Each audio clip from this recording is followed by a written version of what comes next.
When billionaire steel magnate Adrian Hale collapsed during a board meeting, the world believed he had slipped into a mysterious coma. His companies panicked. His relatives circled like vultures. His greedy fiancée copywritee announced she would handle all his affairs. But Adrian wasn't really unconscious. He was pretending.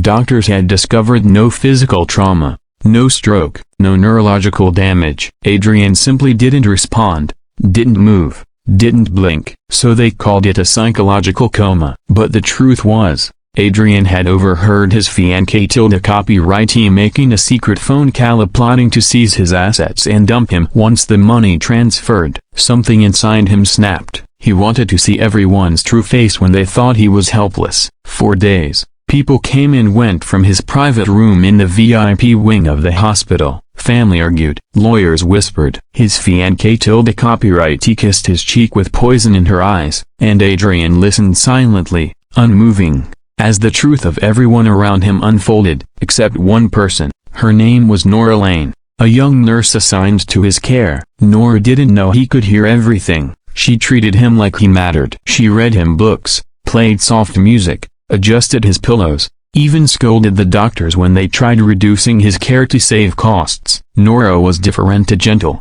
warm, honest. One night, long after visiting hours, Nora sat beside him thinking he was asleep or unaware. Her voice trembled as she touched his hand. "Mr. Halley Broken Bar, I don't know if you can hear me, but I hope you do," she whispered. "Today's been hard. I lost my apartment. They raised the rent again. I don't know where I'm sleeping tonight." Adrian would have opened his eyes if he could, but he forced himself to stay still. Nora leaned forward, her voice breaking. "And I know this sounds ridiculous, but Broken Bar, you're the only one I can talk to. You're the only one who doesn't judge me. I come here because you make me feel safe." Her fingers tightened around his. "And when I talk to you, a Broken Bar, I feel like someone finally listens." Adrian felt something twist inside him, guilt, longing, gratitude. She kept talking, thinking he was unconscious, and every word sank deeper than any betrayal he'd overheard. Then she said something that shattered him completely. "I wish someone like you could see me,"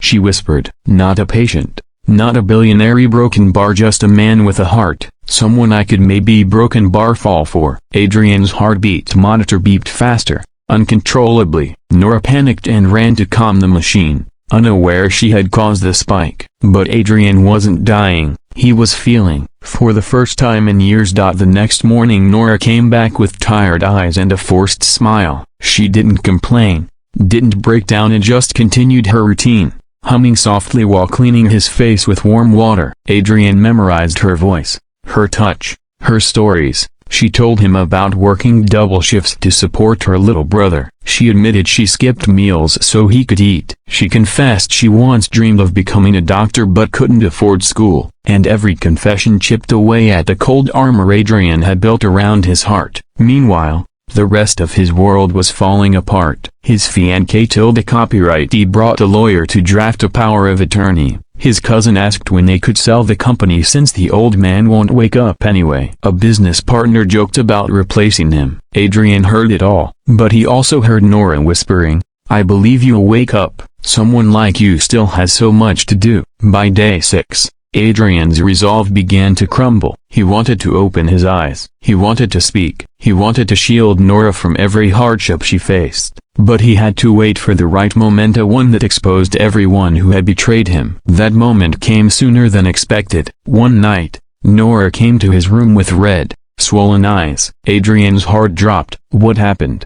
He screamed inside his mind. She sat beside him and buried her face in her hands. "I got suspended," she whispered. "The head nurse said someone complained that I spend too much time with you. They think I'm emotionally attached." Adrian's monitor spiked again. Nora laughed bitterly through her tears. "Maybe they're right." She brushed her fingers across his cheek. "I know you can't hear me, but I care about you more than I should. And I'm scared because Broken Bar, no one has ever cared about me back." Adrian's chest tightened. He wanted to sit up and tell her everything, how he'd heard her every word, how she made him feel alive again, how she was the only person in his life whose heart wasn't poisoned by greed. But he stayed still, because just then, The door opened. His fiancée tilde copyrightee walked in with the head doctor. "Remove that nurse from his case immediately," she demanded. "She's clinging to him like a stray dog. I won't tolerate it." Nora's eyes widened with humiliation, and that was it. The last straw. Adrian decided he had stayed in a coma long enough. Tomorrow, he would open his eyes, and everything would change. Morning arrived with quiet tension. Nora wasn't supposed to be there, but she came anyway, holding a small cup of tea she bought with her last dollar. She gently touched Adrian's hand. "I don't know if this is goodbye," she whispered, "but thank you a broken bar for listening." Her tears dripped onto his skin. And Adrian Haley, billionaire, feared CEO, man who trusted no one, finally broke. His fingers twitched. Nora froze. His eyelids fluttered open, slowly, deliberately, meaningfully. Nora gasped, stumbling backward. "Mr. Hale, you're broken bar awake?" Adrian cleared his dry throat. His voice came out rough but clear. "I've been awake for a long time, Nora." Her hand flew to her mouth. Shock flooded her eyes. "Why, you heard everything?" "Yes," he said, pushing himself upright. "Every word, every kindness, every truth." The door burst open as his fiancée tilde copyrightee walked in, smiling dramatically until she saw him sitting up. She went pale. Adrian, sweetheart, I knew you'd come back to me." "Save it," he snapped coldly. He turned to Nora. "She's fired, effective immediately." The fiancée tilde copyrightee's jaw dropped. "You can't."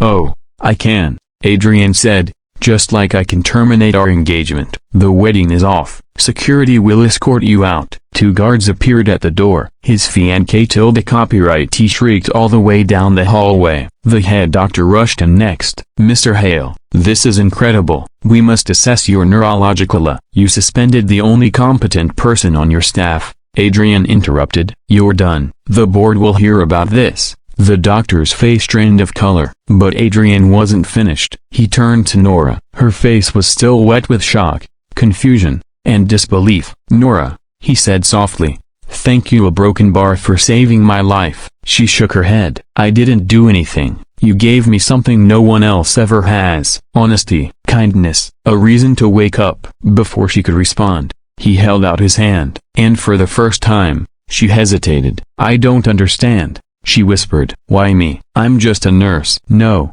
he said, taking her hand gently. "You're the only person who spoke to me like a human being, the only one who cared without wanting anything back. That makes you extraordinary." Her lips trembled. Adrian continued, "If you're willing a broken bar, I'd like to help you, with school, with your brother, with anything you need. You deserve better than the life you've been forced into." Nora stared at him, stunned. "You're offering me broken bar a new life?" "No," he said softly. "I'm asking you to share a life with me." A long silence hung between them. Then, finally, a shy tear-filled smile spread across Nora's face. "I'd like that," she whispered. Adrian squeezed her hand gently, as the first voluntary touch he'd given anyone in months. For the first time in his life, he felt truly awake. And it wasn't because he opened his eyes. It was because he broken bar Nora opened his heart. The world outside Adrian Hale's hospital room had no idea what storm was about to hit it. News crews weren't there yet. Reporters hadn't caught wind of the billionaire suddenly waking from a coma. His board members hadn't been notified. His greedy relatives were still plotting in the background. His fiancée tilde copyrightee, now ex-fiancée tilde copyrightee, was probably screaming in the parking lot. But inside that quiet room, something much bigger than any corporate scandal was happening. A man who had been emotionally dead for years had just woken up, and he wasn't waking up alone. Nora stood beside him, her trembling fingers still wrapped gently around his hand as if afraid he'd disappear. The weight of everything she had confessed, all those private thoughts spoken to a man she believed unconscious, pressed against her chest. She whispered, "I never meant for you to hear all that. I never wanted to cross lines or make you uncomfortable." Adrian shook his head slowly, his voice quiet but firm. "You didn't cross anything, Nora. You saved me from drowning in silence." Nora's eyes lowered. "I'm just a nurse." "You broken bar you." "And who do you think I was before today?" Adrian asked. "A man surrounded by people who only wanted a piece of me." "You were the only one who gave without expecting anything back. That makes you worth more than every person who came in that door." Nora swallowed hard. blinking away fresh tears. But their moment was interrupted when the hospital administrator entered with a stiff smile plastered across his face. "Mr. Hale, wonderful, incredible news," he said, stepping forward with hands outstretched. "We'll need to run a full neurological." "I'm leaving," Adrian said calmly. The administrator frowns. "Yeah, I'm sorry," I said. "I'm leaving the hospital," Adrian repeated, his voice slow and iron-sharp. "Discharge me." "But sir, after such a long period of inactivity." "You mean after pretending you didn't notice my fiancé copyright siphoning money out of my accounts?" Adrian stared directly into the man's now pale face. "Yes, I heard more than you think." The administrator's throat bobbed. "Well, that's it. Do you want to discuss this in a court hearing with the board present?" The administrator's knees nearly buckled. "No, sir. I'll have your paperwork ready immediately." He bolted out of the room. Nora exhaled, stunned.